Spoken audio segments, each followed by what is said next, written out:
Another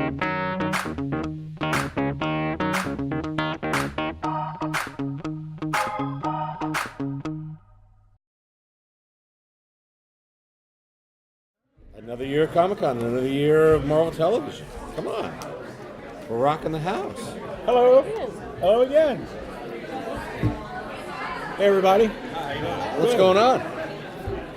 So, one big question for a lot of Marvel fans. In any time you plan to mash all the series that Marvel are doing with S.H.I.E.L.D.? Oh, you mean, is that your clever way of asking me whether or not hashtag it's all connected? Yeah. Or hashtag Daredevil drops in on Age of Ultron. Look, here's what we know. It is all connected. It obviously has. We've seen connections through storylines. What's important is right now is that some of the younger shows need to get their feet and need to get people to understand who those characters are.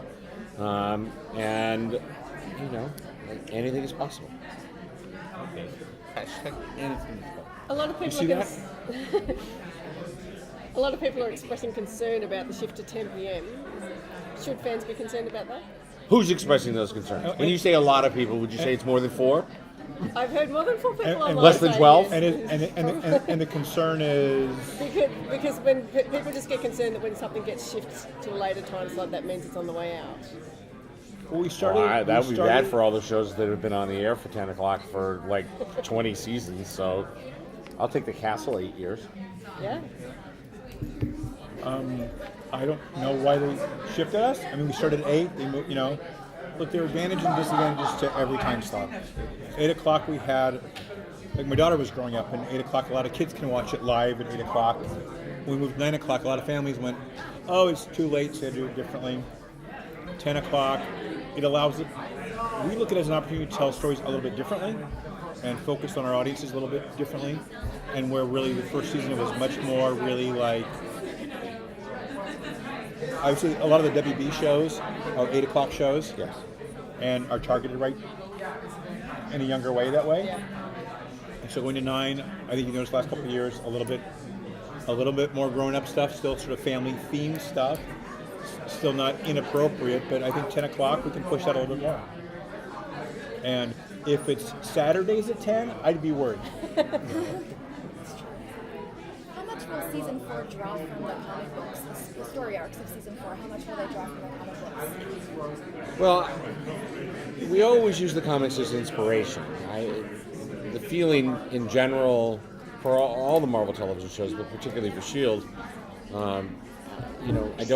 I don't think that Jeff and Jed and Marissa get enough credit for the fact that S.H.I.E.L.D. was something that was entirely new. The concept of S.H.I.E.L.D. was not, but it was built around the idea of Phil Coulson, who was a character that was created for Iron Man, not for the publishing entity.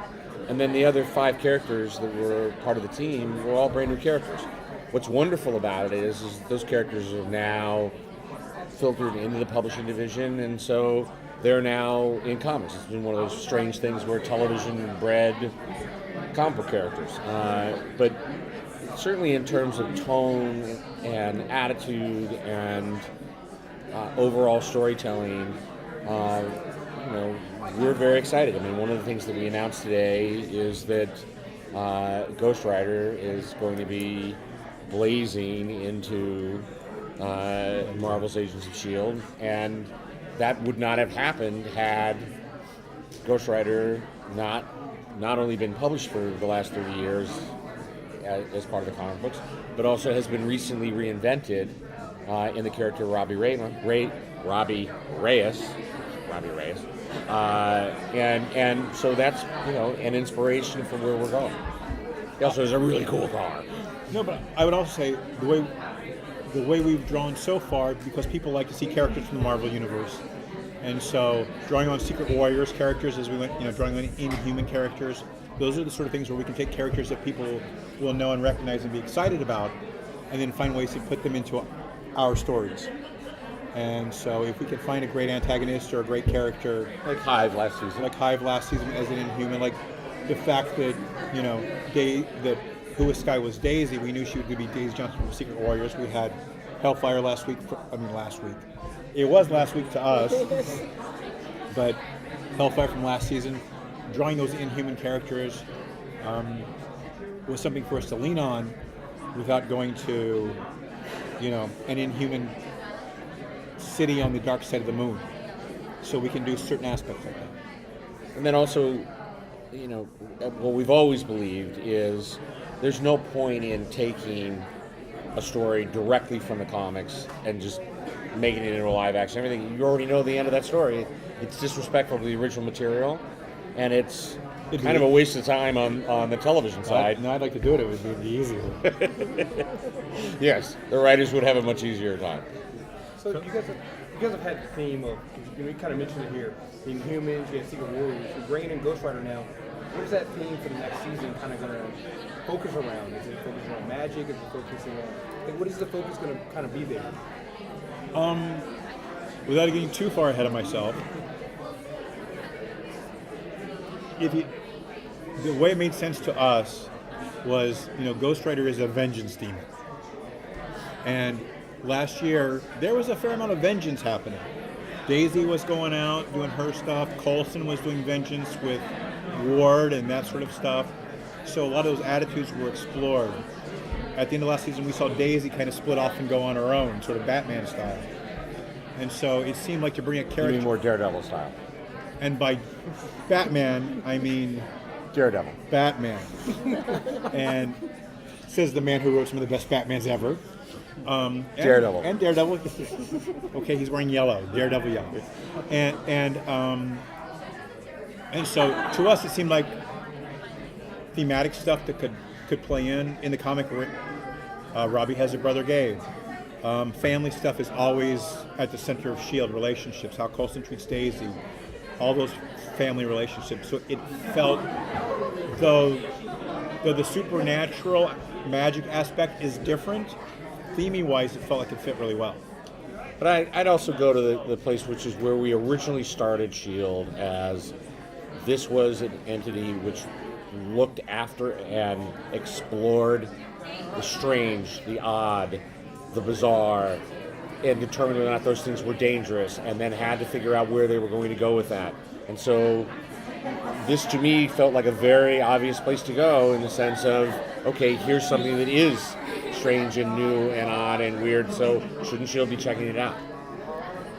So what's the biggest plan for you for Ghost Rider? Is he going to be in just a couple of episodes? I think what we should do is on September 20th or 28th?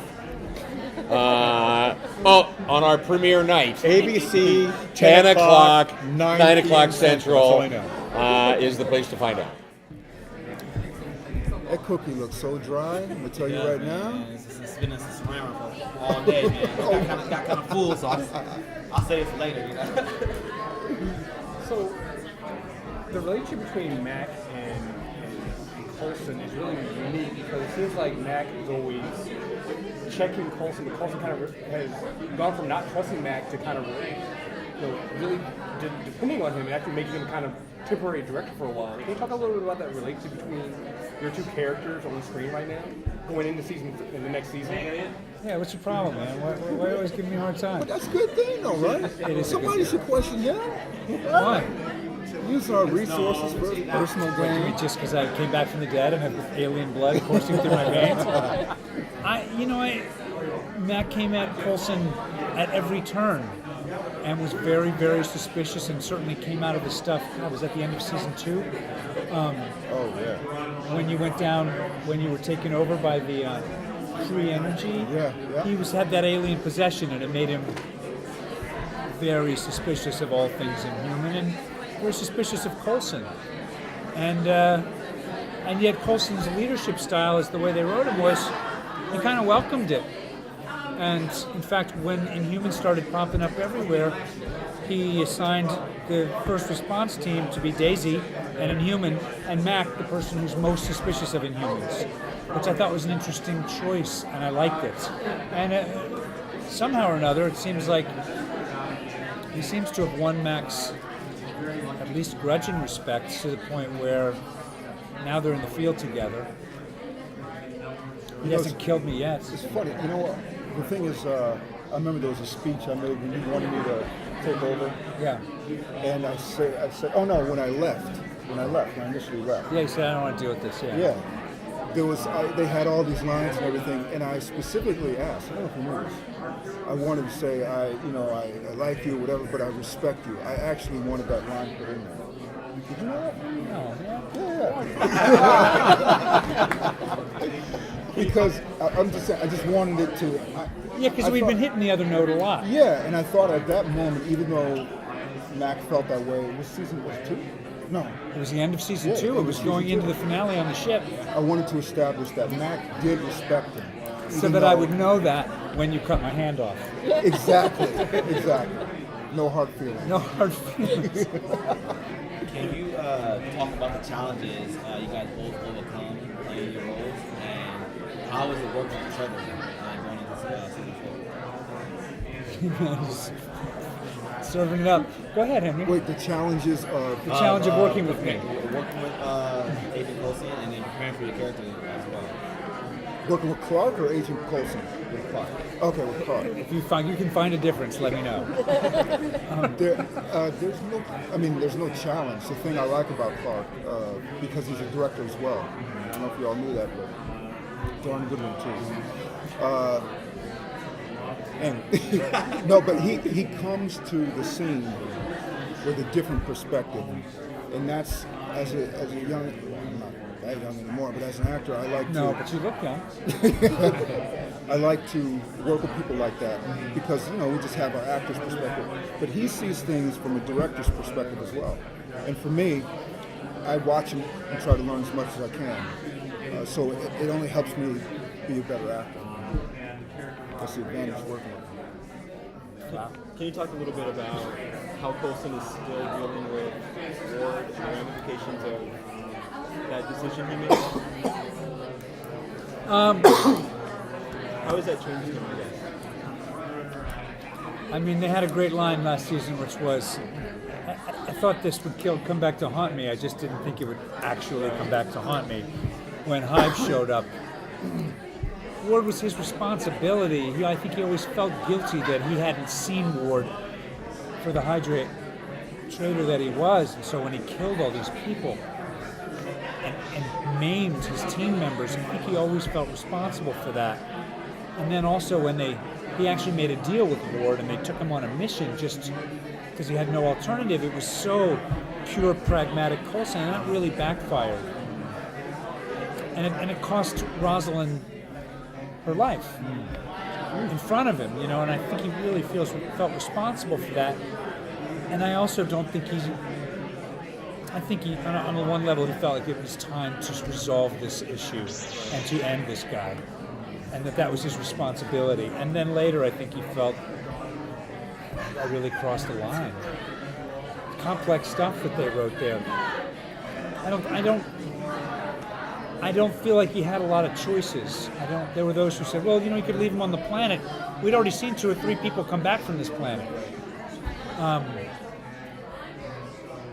I don't know. You know what? It's weird to show up. It's weird to show up at work and not have Brett Dalton be there for the first day of season 1. You miss these people. They're really close friends of ours. Luke, Mitchell, and Brett, and Powers Booth. All these people, even bad guys, we just love them. So how much is going to affect the team, the presence of Ghost Rider this year? So, I'm sorry, say it again? Yeah, how much is going to affect Ghost Rider, the essence of the team? It's really too early for us to tell. It's a big deal that this guy's here. It's a big deal for our show. It definitely takes us into a slightly different branch of the Marvel Universe. I mean, I love Ghost Rider. I really love the Robbie Reyes thread of Ghost Rider and the car. But as any Marvel property that might join our show, I have to think, okay, well, we've established a certain kind of visual reality on our show. How are they going to make that part of what we're doing? And every time Mark Kolpak and his VFX team seems to blow us away. So we're nervous, but we're very excited to see what that is. And I love that that's the that's the run from the comics that they chose. How is the team dealing with Daisy as a rogue agent? As a what? As a rogue agent slash vigilante. You lost your partner. Yeah, it's devastating. I mean, everything. You'll see. The best word I could say in the beginning was unsettled. Unsettled and Uncertain. introduction. Oh my gosh, man. Killing it, man. I'm killing it. Honestly, though, the first episode. It's what you. It's really well put. It's what you would think after the finale. Everybody's kind of reeling and unsure what the hell's going It's on. exactly what it should be. It's amazing. I'm just really, it's amazing. This is more of a geek question. What would Coulson say about Captain America becoming Hydra in the comics? That's a tricky one. That's so meta. It might blow my mind because I don't know if Cap. Certainly, Coulson read Cap comics when he was a kid. I don't know that he's seen these ones. Oh man. Because is Cap Hydra in the cinematic universe? I think that's the same world we're in. I know that it would upset him, but I think he would be very dubious that Cap was really Hydra. Hello. Hello. Some new faces here, huh? Hi. Hi. So, I never said that before. I don't know why I did that. I'm gonna have a sip of my vodka. Hold on. Has anyone not asked a question yet? All right, so both of your characters really had some really emotional arcs last season, in which you guys are dealing with. Like, are we going to see more of that next season, or are you guys kind of been through the ringer? Like, Fitz has been through so much in the season. May's character went through a lot last season too. Are you guys still kind of going down the, or we're going to start seeing you guys rise a little more, what you guys are doing? We were just saying, I think any period of happiness is followed quite quickly by a period of tragedy, right? I think so. You can expect it. That's kind of the nature of dramas. Fortunately, Because who wants to see happy people for Yeah. for 45 minutes? Yeah, fuck that. You said it. Yeah. So Yeah. I imagine there will be, but Everything goes okay. It would be nice. Oh. yeah, wouldn't it be nice if we just like there was a whole episode and it's just Everybody's happy. nobody? No, we're just on a beach sunbathing and just put my earphones in and it's just the camera. That's it. So yeah, I mean I presume there'll be more ups and downs. I think so. I mean, I think in a way there's a fresh start in the sense that we did defeat Hydra and did defeat Hive. So I think there might be a sense of relief and uplift for a moment. For a second. And for a second, yes, and then maybe a chance to rebuild, and maybe learn from our mistakes and before the new wave of evil people pursue us. Good answer. Good answer, man. Thank you. Will question for both of you guys. Will we see a more romantic romance between Fitz and Gemma? And then, Oh. and then well, for you as well, you and Agent Coulson going forward. So you guys can go. Everybody wants that. They want the Philinda thing. Want the juice. I don't know. I would like to see that. I think Philinda would be a great moonlighting thing, where it just goes on and on. Where Also, there's affection, he's got that robot hand about. Yeah. Maybe I'll put a couple of special features. I am loving this new. She's era. up. She's ruined me. I have so been She's ruined me. wanting to open Like up this flower. Meng is like the queen of double entendres and things, and just being overtly. That's not true. No? I am pure as this white dress. Anyway, well, what's I am happened? a mother of She's two rubbed it off onto me now. children. There is nothing about me that is naughty at all. I have a question. But hell, that Coulson's hand, man. He does take it off every now and then.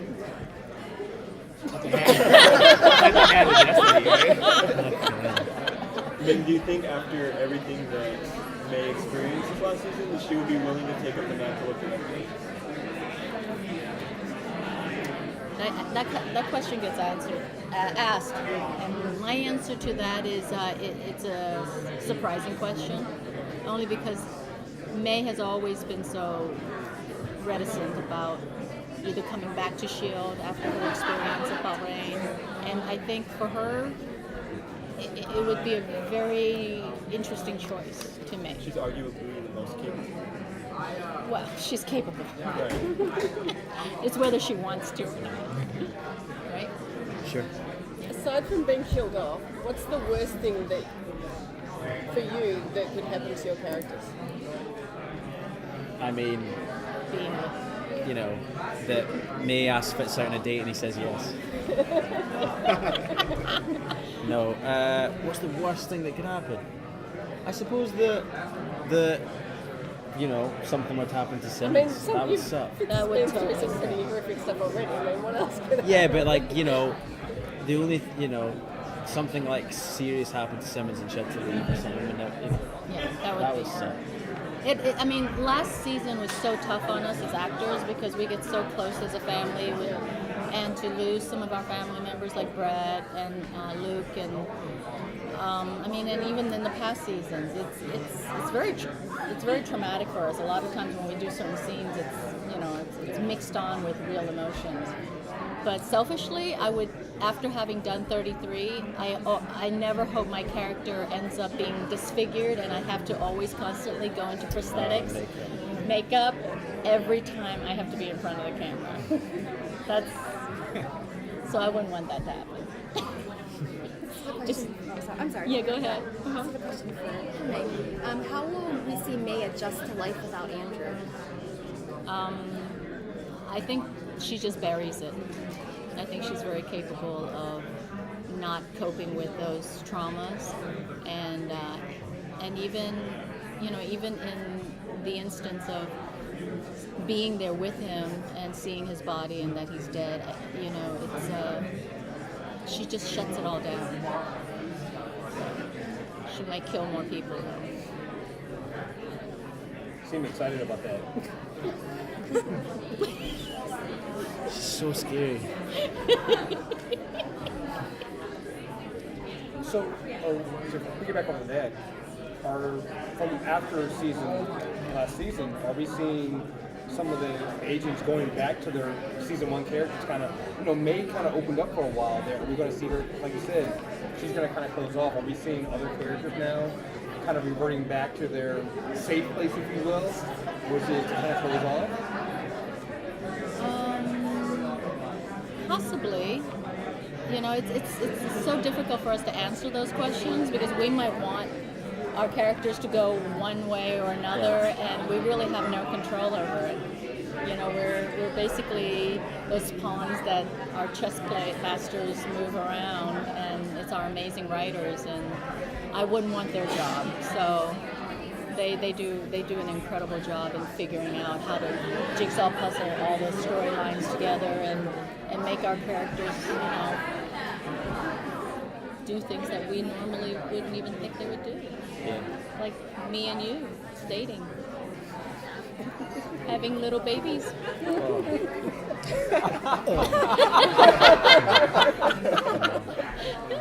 Just stroking you and singing you. No. Singing you. Elizabeth, I miss you. I really miss you. Is this the first time you guys have been stood up for Yes, and I'm It doesn't trying feel so normal. hard to torture him. They also could have I've been with Elizabeth all the time. It's just the best. And then they could have eased me into Ming, Wow, did you just say that? Did you just say that? Did you just freaking say that in front of me? Ease you into me? I love you! Let's end it on that note. Right. Oh, perfect. I can see myself. Oh, just what I want. How are you Forgive guys us. holding up? Yeah, how are you guys doing? Because I am running out of steam. Fantastic.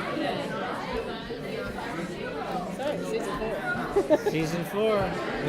Can you believe it? Here we are, 4 years later. How much of the overall arc of the season do you have in your heads already? We have it mapped out. We always start the season with sort of these tent poles. You know, I would say that the first half of the season has a lot more tent poles, but we sort of know how we want to end it and things like that. And the fun of writing it is, you know, we don't exactly know how we're going to get there, so it's this sort of path, and also there's obstacles thrown in your way, like people getting their own TV show or someone that can't, you know, scheduling.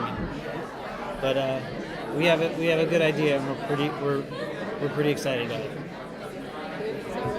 Good. I know it's coming, but we're still excited. It seems like we've heard a lot of the other characters' backstories about their families and whatnot, but Fitz and Simmons, they seem to be a bit of a mystery. Will we ever hear more about where they came from, what their family's like? We weren't going to do that, but now we will. Oh, We Good actually, idea. That's a cool idea. we had an episode where they went back to the academy. I think that was season 1. Yeah. And there were a few scenes from that episode that unfortunately had to be cut For time. just for time. But they did. It was, you know, there were many conversations within those scenes that did reveal more information about their personal lives. But you know, we'll get there. Yeah. Now that they're in a fully committed relationship, there will be a lot of pillow talk. And that there's also that, you know, they've had a lot of obstacles to get together. Now that they are together, the obstacle that usually comes when you find someone is the people that come with them and the families and the dynamics that, you know, everything will change. So we will get into some of that, yes. Good? Why did you decide to put Ghost Rider in the middle of all the action? The opportunity presented itself, and Yeah. we said yes. Yeah, we Yes, decided we'll when they take said, it. would you like to have Ghost Rider? That was when we decided. Yes, and then when they said you can choose between the different versions of Ghost Rider, we chose Robbie Reyes because we like to have that sort of dynamic on the show, or introduce that dynamic on the show of a young Latino kid who grew up in the streets of East LA. What will that mean when he encounters our team? And also just it's new and feels new, and we want it to feel fresh and different. Guy's gonna have his flaming skull, so I mean, if anything, every man that works on our show is so excited about that flaming car. yeah, the car is The awesome. car is a big deal. So one of the things I've noticed is just with the promotion, like coming into the last season, you guys seem to like to torture the fans a little bit with who's gonna die, and Right. you know, whenever somebody gets happy, you kind of snatch it away from us. How much joy do you get out of just seeing the way fans react online? I mean, we're not sitting in the writers' room going, "Whoa!" They're happy. We must destroy it. I Yeah. don't know. We kind of feel like that sometimes, but I know, and I'm sorry, but no, we're drawn to.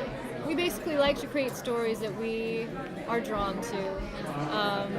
There's something more compelling to us about people who have to go through pain and different struggles and challenges to come out the other side.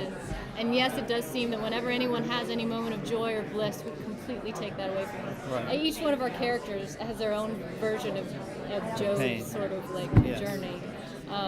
But I think that just leads to stronger relationships, deeper relationships. And it's a reflection of life, you know.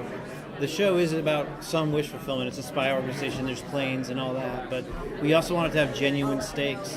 And you know, when a character goes into a fight scene in episode 5, you know, and you know that there's 18 more to come, you don't really believe that there are stakes there. You don't really believe that they're going to get taken out or anything.